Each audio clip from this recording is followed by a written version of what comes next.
बिस्मिल्लाहिर्रहमानिर्रहीम अस्सलाम वालेकुम। MTH 100 general mathematic assignment number 1 आ चुकी है और आज की वीडियो में कंप्लीट डिटेल में बताऊंगी इसका 100% करेक्ट सॉल्यूशन क्या है। लेकिन इससे पहले मैं आपको बता दूं कि MTH 100 ऐसा सब्जेक्ट है जिसपे मैंने 100% वर्क किया है। ठीक है, इसके आल लेक्चर मैंने बनाए हैं। इसका मिड का पेपर कैसे आता है, फाइनल का पेपर कैसे आता है, जो है सारी वीडियोस मैंने बनाई हुई हैं। आप सिंपली क्या करो कि मेरे लेक्चर लो और मेरी मिड वाली प्रिपरेशन करो फाइल की। ठीक है, वो वीडियो वाच करो, मिड टर्म वाली सारा पेपर वही आएगा, सारा MCQ सारे वही आएंगे और सब्जेक्टिव भी काफ़ी हद तक हो जाएगा। सेम फाइनल वाली वीडियो में से भी आप ऐसे ही करो, इंशाल्लाह आपका MTH 100 का बहुत अच्छा पेपर होगा। तो आपने उसको फॉलो करना है। इसके लेक्चर भी अवेलेबल है, आप लेक्चर भी ले सकते हो। लेकिन आज की वीडियो में हम बेसिकली बात करेंगे इसकी असाइनमेंट के सॉल्यूशन के बारे में। तो इसकी डिफरेंट असाइनमेंट के सेक्शन है, आपको पता है। सिंपली आपने सबसे पहले क्या करना है, अपने LMS अकाउंट को लॉगिन करना है। मैं आपको दिखा देती हूँ कैसे। अच्छा, LMS को लॉगिन करके सिंपली आपने यहाँ पे अनाउंसमेंट के ऑप्शन में जाना है। हर स्टूडेंट ने जाना है। ठीक है, यहाँ से आपने जाना है असाइनमेंट 1। यहाँ पे लिखा हुआ section incharge doctor Ajmal Ali. ठीक है, तो यहाँ पे आपने इसको ओपन करना है और ये सारा क्वेश्चन आपके पास यहाँ पे शो हो रहा है। आपने सिंपली क्या करना है, यहाँ से ना इसको डाउनलोड कर लेना है। अब यहाँ पे बहुत से स्टूडेंट है जिनको पता ही नहीं है सेक्शन आपका कौन सा है, तो यहाँ से आपको सेक्शन का पता चल जाएगा। ठीक है, उसके बाद आपने करना यह है कि अगर आपको असाइनमेंट चाहिए तो क्वेश्चन फाइल मुझे शेयर करना, मैं इंशाल्लाह इस पे वीडियो बनाऊंगी। यहाँ पे आपने इसको डाउनलोड करने का तरीका है, आपको देखिए डाउनलोड कहीं पे नजर नहीं आ रहा, तो सिंपली देखिए क्लिक हियर आपको नजर आ रहा है ब्लू कलर में, इस पे आपने क्लिक करना है। तो ये डाउनलोड हो जाएगी, ये आपके पास ओपन हो जाएगी। इस तरीके से आपने अपने सेक्शन के असाइनमेंट को देख लेना है और हर स्टूडेंट ने अपने सेक्शन की ही असाइनमेंट बनानी है, किसी और सेक्शन की असाइनमेंट नहीं बना देनी। अब यहाँ पे सिंपली आपने क्या करना है, अब आपने अपनी असाइनमेंट की जो है रिक्वायरमेंट फाइल डाउनलोड कर ली। अब आपको पता चल गया, अब आपने देखना है आपका सेक्शन कौन सा है। इंशाल्लाह मैं सारे सेक्शन पे वीडियोस बनाऊंगी। ठीक है, मेरे चैनल को सब्सक्राइब करना है। आज तो मैं भी दानिश की सेक्शन के असाइनमेंट को आपको शो करवाती हूँ। अच्छा, इसमें क्वेश्चन नंबर 1 है, इसको इवेलुएट करना था। तो यहाँ पे ये इसका आंसर है, ये मैंने इवेलुएट किया है। अगर आप भी ऐसा लिखना चाहते हो, बहुत से स्टूडेंट है जिनसे लिखा ही नहीं जाता, तो ये आपने मैथ टाइप को ओपन करना है, ये वाली मैथ टाइप आपने यूज करनी है। बेसिकली आपके पास अगर आप सर्च करते हो ना गूगल में मैथ टाइप, तो आपको जो है एक नहीं हज़ारों वेबसाइट ऐसी मिल जाएंगी जहाँ पे डिफरेंट मैथ टाइप के इंटरफेस आपको नज़र आएंगे। लेकिन आपने क्या करना है, आपने ये वाला मैथ टाइप डाउनलोड करना है और यही आपने सीखना है, इसी पे प्रैक्टिस करनी है और इसी पे आपने असाइनमेंट को बनाना है। इसका पर्पज़ ये है कि आपके पेपर में, आपके एग्ज़ाम में जो PC में आपके पास मैथ टाइप दिया जाता है आपको करने के लिए, प्रैक्टिस वगैरह सॉल्व आउट करने के लिए क्वेश्चन वगैरह, वो ये वाला दिया जाता है। तो मोस्टली स्टूडेंट क्या करते हैं, कोई और मैथ टाइप लेटेस्ट वेरिएंट सीख लेते हैं और ये नहीं सीखते, तो फिर उनको पेपर में इशू होता है। आपने इसी पे प्रैक्टिस करनी है ताकि आप एग्जाम तक ट्रेन हो जाओ। तो मैंने भी इसी को यूज़ किया, ये सिंबल आपको सारे यहाँ पे शो हो रहे हैं, ये इसको यूज़ करके ये मैंने बनाया और आप देख सकते हो मेरी असाइनमेंट कैसी बनी है। ये देखिए कितना नीट लग रहा है। तो अगर आपको भी बनाने में कोई इश्यू है इसको, तो मैंने एक वीडियो बनाई हुई है यूट्यूब पे कि मैथ टाइप को कैसे यूज़ करते हैं। आपने वो कंप्लीट ट्यूटोरियल देखना है ताकि आपको असाइनमेंट बनाने में कोई इशू ना हो। अगर आप पेड असाइनमेंट हमसे बनवाते हैं तो हम आपको बनाकर दे देंगे, लेकिन इशू क्या होगा कि आप सीखोगे नहीं तो फिर आपकी पर जो है तालीम का फ़ायदा नहीं है। तो आपने खुद मैथ टाइप सीखना है, देन आपने इसको जो है बनाना है। अगर नहीं बनती तो फिर आप हमसे पेड बनवा सकते हैं। इसमें क्वेश्चन नंबर 1 में सिंपली आपके पास ये चीज़ गिवन थी, इसको इवेलुएट करना था। तो आपको पता है ये मैग्नीट्यूड में थी ना, तो सिंपली पहले इस ब्रैकेट के अंदर वाले क्वेश्चन को सॉल्व आउट किया। तो जब भी चीज़ें डिवीजन में होती हैं, ठीक है, तो उसको हम और कम्प्लेक्स फॉर्म में होती है। देखिए ये आपके पास कम्प्लेक्स नंबर है, ऐसा नंबर जिसमें ए हो और अयोटा बी हो। ये आपके पास रियल पार्ट होता है और अयोटा वाला पार्ट होता है इमेजिनरी पार्ट। तो ये पूरी टर्म जो होती है ये कम्प्लेक्स होती है। तो जब भी आपके पास कम्प्लेक्स टर्म डिवीजन में हो, इनके ऊपर हो और नीचे भी हो, ऐसे हो, तो उसको आप इस तरीके से करोगे। उसमें आप सिंपली क्या करोगे, इसका कंजुगेट लोगे। सिंपली यहाँ पे सेंटर में माइनस लिखोगे, 2 - 3 अयोटा। ठीक है, इसको आप मल्टीप्लाई भी करोगे, डिवाइड भी करोगे। तो जब आप इसको, मैं थोड़ा सा जूम करती हूँ, जब आप इसको मल्टीप्लाई और डिवाइड करोगे ना, ये 4 को पहले इसके साथ करोगे, फिर -7 को इसके साथ करोगे, तो आपके पास क्या आ जाएगा डिवीजन के ऊपर, 4 2 ज़ार 8 3 आयोटा, 3 4 जार माइनस 12 आयोटा, माइनस 7 2 जार 14 आयोटा, और माइनस माइनस प्लस 7 3 जार 21 आयोटा स्केयर। ये आयोटा आयोटा का स्केयर हो जाएगा। सेम नीचे आपने किया तो ये आपके पास फार्मूला यहाँ पे यूज़ किया गया है। मैंने साइड पे ये मेंशन भी किए हुए चीज़ें, ये भी आप मेंशन कर लेना। A square minus B square is equal to A minus B A plus B. ठीक है, तो देखिए ये प्लस बी है, ये ए माइनस बी है, सेम चीज़ें प्लस माइनस साइन में, तो हम पहली वाले टर्म का स्केयर ले लेंगे और दूसरी वाले टर्म का भी स्केयर ले लेंगे माइनस, यूजिंग दिस फार्मूला। यहाँ पे आप साइड पे 3 डॉट डाल के मेंशन कर सकते हो कि यहाँ पे हमने ये यूज़ किया है। अब आपने नेक्स्ट क्या करना है, यहाँ पे देखें ये चीज़ आ गई। अब आपके पास ये चीज़ सॉल्व आउट करके आ गई, यहाँ पे आ गया 2 2 जार 4 और 9 एज इट इज़ आ जाएगा, और आयोटा स्केयर आपके पास इक्वल होता है -1 के। ये अंडरस्टूड बात है, ठीक है, ये आपने याद रखनी है। ये आप पढ़ते हो, जब आप पढ़ते हो ना चैप्टर 9th क्लास में कम्प्लेक्स वाला, कम्प्लेक्स नंबर को कैसे डील करते हैं, तो उसमें ये चीज़ होती है। आयोटा को हम आयोटा स्केयर को -1 करते हैं, यहाँ पे भी आयोटा स्केयर नीचे भी है, इसको -1 पुट करेंगे, सॉल्व आउट करेंगे, कैलकुलेशन करेंगे, तो हमारे पास आंसर आ गया -13/26 आयोटा। यहाँ पे मैंने एक स्टेप स्किप किया है, -13/13 अलग हो जाएगा और -26 आयोटा/13 अलग हो जाएगा। तो ये 13 13 से कट जाएगा तो -1 आ जाएगा, 13 1 जार 13, 13 2 जार 26, तो -2 आयोटा आ जाएगा। यहाँ तक आई होप कि आपका क्लियर हो गया होगा। बेसिकली हमने ये ना क्या किया है, हमने बेसिकली इसको किया है सॉल्व आउट। हमने एक कम्प्लेक्स नंबर डिवीजन के ऊपर था, एक नीचे था, ठीक है। तो डिवीजन में जब आपके पास कम्प्लेक्स नंबर हो तो इनको ऐसे सॉल्व आउट करते हैं, लेकिन बेसिकली आपने इसका मैग्नीट्यूड निकालना था, यानी कि इस चीज़ का मॉड निकालना था। तो मॉड निकालने का तरीका अलग होता है। तो पहले हमने इसको डिवीजन में जो है सॉल्व आउट किया, अब हम इसका मॉड निकालेंगे। तो मॉड में बेसिकली आपके पास क्या होता है, ये फार्मूला लगता है। आपके पास कोई नंबर हो ना a प्लस बी आयोटा और उसका मॉड निकालना हो, तो आप स्क्वायर रूट में पहले नंबर का स्क्वायर प्लस दूसरे का स्क्वायर लिखते हो। इसका फार्मूला है, ये यहाँ पे लिखा हुआ है। यहाँ पे ये एक लाइन भी लगानी है, बाय मिस्टेक मिस हो गई, ठीक है। यहाँ पे -1 का, यहाँ पे -1 आया तो पहले वैल्यू का स्क्वायर, -2 आया तो -2 का स्क्वायर, माइनस माइनस प्लस हो जाता है स्क्वायर में। तो -1 1 जार 1 हो जाएगा और 2 2 जार 4 हो जाएगा। 1 + 4 आपके पास स्क्वायर रूट 5 आ जाएगा, और ये इसका आंसर है, और ये 100% करेक्ट आंसर है, ठीक है। नेक्स्ट है question number 2, evaluate the function is even or odd. मैंने अपने यूट्यूब पे लेक्चर के अंदर इतनी डिटेल में ये चीज़ें समझाई हुई हैं कि आपको आई होप कि समझ आ गई होंगी अगर आप मेरे लेक्चर लेते हो। और कमेंट में मुझे ज़रूर बताना है कौन कौन सा स्टूडेंट है जो मेरे लेक्चर लेता है और मेरी वीडियोस वॉच करता है, क्योंकि मैं आल सब्जेक्ट पे वर्क करती हूँ, ठीक है। अच्छा, क्वेश्चन नंबर 2 में आपके पास ना ये फंक्शन इवन या ऑड है। तो ये अगर आपके पास कोई भी फंक्शन हो उसमें माइनस पुट करो एक्स की जगह पे, तो वही आंसर आ जाए तो आप कहते हो इवन है।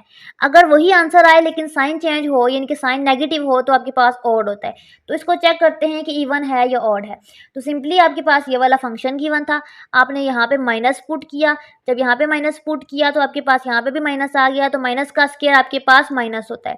तो F of -x is equal to आपके पास एफ ऑफ x वही चीज़ आ गई है। ये देखें, x का स्क्वायर माइनस में था तो ये प्लस हो जाता है स्क्वायर के रूट के अंदर, तो +4 ये चीज़ आ रही थी। तो क्वेश्चन में भी यही चीज़ थी, यानी कि फंक्शन और उसका नेगेटिव सेम है, तो ये वाली कंडीशन है, तो फंक्शन इवन है, ठीक है, इस वजह से।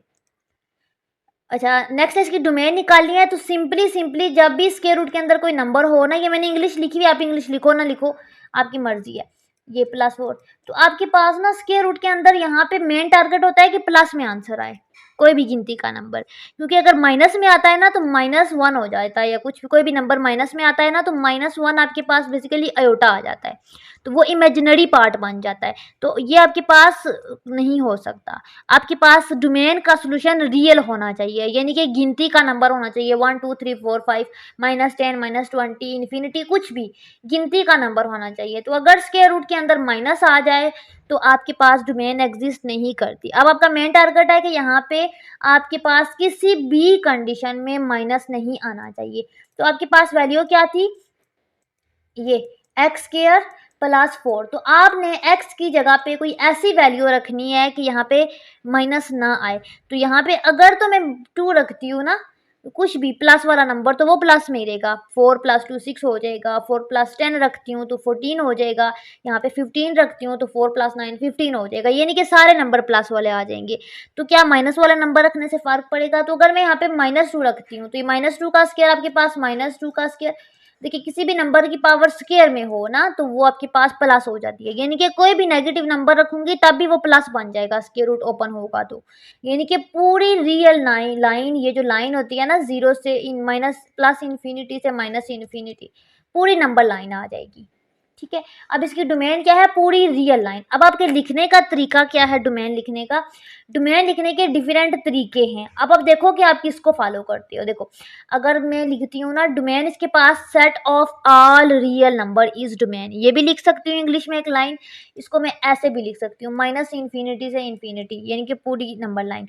इसको सेट में लिखती हूँ तो X by X belong to, और एक्स लिखते हैं माइनस इन्फिनिटी से इन्फिनिटी, ऐसे भी लिख सकते हैं, एक्स इज इक्वल टू, ऐसे भी लिख सकते हैं। ये हमने डोमेन को सेट की फॉर्म में लिखा, ये इंटरवल की फॉर्म में लिखा, और ये इंग्लिश की लाइन में लिखा। हमें बेसिकली कहा गया इसकी डोमेन क्या है, तो आप तीनों में से कोई भी आंसर लिख सकते हो। बताने का मकसद ये है कि हर स्टूडेंट ने चेंज करके बनानी है। जब आप चेंज करके बनाओगे तो इसका जो है आपको बेनिफिट ये होगा कि हर स्टूडेंट की जो है असाइनमेंट डिफरेंट हो जाएगी। रेंज निकालिए तो रेंज का मतलब है डोमेन के अंदर सारे वो नंबर डालो जो पॉजिटिव आंसर दें। नॉन नेगेटिव का मतलब होता है पॉजिटिव नंबर जो नेगेटिव ना हो। तो एक्स स्क्वायर प्लस 4 है तो इसका आपके पास ना 4 है, तो ये आपके पास स्क्वायर रूट ये जो 2 है इसको छोड़ के सारे नंबर आ जाएंगे। तो आपके पास डोमेन 2 से लेकर इन्फिनिटी तक होगी। इस लाइन का मतलब है कि यहाँ से इन्फिनिटी जाएगी, यानी कि यहाँ पर कोई एंड नहीं है, कोई रिस्ट्रिक्शन नहीं है। लेकिन यहाँ पे रिस्ट्रिक्शन है 2 से पीछे, यहाँ से क्लोज है, इस ब्रैकेट का मतलब है क्लोज है, 2 से पीछे कोई भी नंबर इंक्लूड नहीं हो सकता। नेक्स्ट है क्वेश्चन नंबर 3। इसमें आपको एक फंक्शन गिवन है, दूसरा भी फंक्शन गिवन है, और आपने फोग ऑफ एक्स निकालना है। इसको कहते हैं कंपोजिट फंक्शन। कंपोजिट फंक्शन निकालने का तरीकाकार क्या है, कंपोजिट फंक्शन निकालने का तरीकाकार ये है कि आपके पास ना ये फंक्शन है एफ एक्स जी एक्स, तो आपने पहले वाले फंक्शन में दूसरा फंक्शन पुट करना है।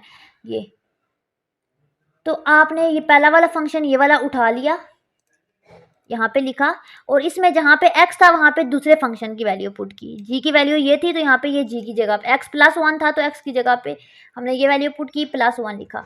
यहाँ पे x माइनस 2 था तो x वाली वैल्यू माइनस 2। इसको मजीद सॉल्व आउट करना चाहते हो तो कर सकते हो। ठीक है, यहाँ पे मैंने सॉल्व आउट नहीं किया। इसको हम अगर करना चाहते हैं तो फिर इसको हम ऐसे करेंगे डिवीजन के मेथड से, वही एब्सोल्यूट वैल्यू वाले मेथड से। बेशक कर लें क्योंकि 5 नंबर का क्वेश्चन है तो इतना सा बहुत छोटा हो जाता है, लेकिन ये भी आपका ठीक है, जस्ट आपको कहा गया सब्स्टिट्यूट करें।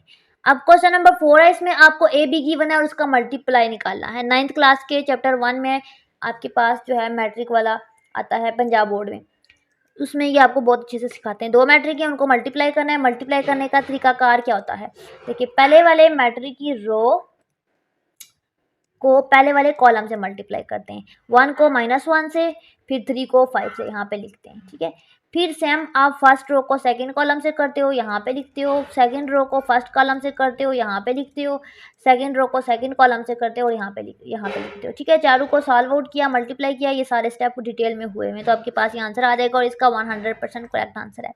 क्वेश्चन नंबर 5 और लास्ट क्वेश्चन है। इसमें आपको कहा गया था आपके पास एक मैट्रिक है रिड्यूस रो एचेलॉन फॉर्म में, आपने इसको सॉल्व आउट करना है। अच्छा, आई होप कि ये आपको समझ आ रही होगी, आपने इसको ध्यान से करना है एक एक चीज़ को। अच्छा, इसमें हमारा मेन टारगेट क्या होता है, पहले वाली एंट्री को ना ये बनाना, ये होता है रो रिडक्शन मेथड। ठीक है, या इसको रो ऑपरेशन भी कहते हैं।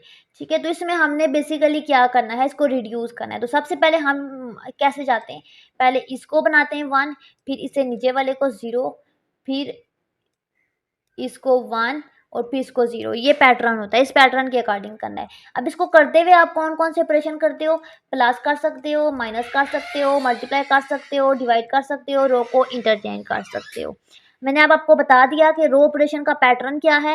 रो ऑपरेशन में हमारा मेन, बिल्कुल अगेन बताती हूँ, ये मेन टारगेट ये बनाना है। बनाने का स्टेप भी बता दिया कि पहले ऑर्डर ये वाला फॉलो करते हो, यूँ, ये यहाँ पे यूँ होगा इस कंडीशन में, यू की फॉर्म में, ऐसे इसको इंटरचेंज करते हो, इनके पहले इसको फिर इसको फिर इसको फिर इसको। ठीक है, अब चेंज करने का तरीका क्या है, ये प्लस कर सकते हो, माइनस कर सकते हो, मल्टीप्लाई कर सकते हो, डिवाइड कर सकते हो। इतने डिटेल में लेंथी वीडियो बनाने का मतलब यह है कि आप बिल्कुल एज इट इज़ मेरी कॉपी ना करें, आप इसको चेंज करके बनाने की कोशिश करें। अब आपने भी यही ऑपरेशन अप्लाई करने, मैंने जो अप्लाई किए वो भी मैं आपको दिखाऊंगी क्योंकि मेरे माइंड में जो आ रहे थे मैंने वही अप्लाई किए। आप कोई चेंज करके भी अप्लाई कर सकते हो, इसमें रो को इंटरचेंज भी कर सकते हो। तो इसको सबसे पहले मैंने 1 बनाना था, तो मैंने सोचा कि अगर मैं इस रो को 3 से डिवाइड कर दूँ, रो 1 को 3 से डिवाइड कर दूँ, तो 3/3 मेरे पास जो है 1 आ जाएगा। ये 1 बन जाएगा। मेन टारगेट 1 बनाना था, तो मैंने बना लिया। आपके माइंड में कोई और आता है तो आप कोई और कर लो, ठीक है।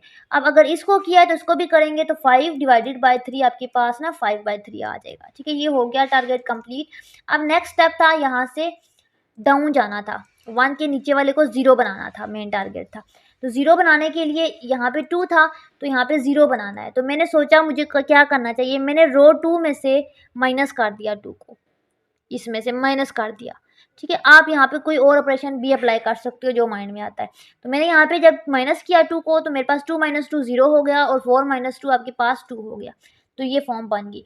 अब नेक्स्ट स्टेप हमारा क्या है, हमने इसको 1 बनाया, 0 बनाया, अब हमने इस वाले को 1 बनाना है। यहाँ पे क्या है 2, इसको 1 बनाने के लिए मैंने सोचा मैं क्या करूँ, तो मैंने सोचा मैं इसको ना 2 से डिवाइड कर लेती हूँ। आप देख लेना आपके माइंड में जो भी आता है। तो मैं यहाँ से 2 से डिवाइड करूँगी, तो ये ऐसे आपने करना है, ये ना वो हो कि आपके पास ये दोबारा से 1 बन जाए। ये 0 ही रहना चाहिए, इसके साथ कोई जो हम चेंज कर चुके हैं उसके साथ कोई ऐसा ऑपरेशन लेना है कि जिनको हम चेंज कर सकते हैं ना, उनमें चेंजिंग ना आए। तो मैंने यहाँ पे डिवाइड बाई 2 किया है कि 0/2 आपके पास 0 ही होगा, इसमें भी कोई फ़र्क नहीं आएगा, और 2/2 1 भी बन जाएगा। तो मैंने ये वाला लिया, आपके माइंड में जो आता है आपने वो लेना है। बताने का मकसद है, आप खुद करें। अच्छा, ये भी हो गया। अब हमारा मेन मकसद है इसको 0 बनाना। तो मैंने पहले तो सोचा था कि मैं अगर इसको ना 0 से मल्टीप्लाई कर दूँ, तो ये 0 बन जाएगा पूरा। लेकिन फिर ये भी 0 बन जाएगा, क्योंकि पूरी रो पे ऑपरेशन होता है। तो ऐसा नहीं होना चाहिए, जो चेंज हो चुके हैं उनके साथ गड़बड़ नहीं होनी चाहिए। तो फिर मैंने क्या किया, मैंने रो 1 में से इस चीज़ में से मैंने माइनस किया 5/3 रो 2, यानी कि इस चीज़ को मैं अगर 5/3 से मल्टीप्लाई करती हूँ, देखिए रो 2 को जब मैं 0 से मल्टीप्लाई करती हूँ 5/3 को, तो वो आपको पता है 0 ही रहेगा, ये इसको। फिर मैं 1 को मल्टीप्लाई करती हूँ 5/3 से, तो वो मेरे पास ना 5/3 आएगा।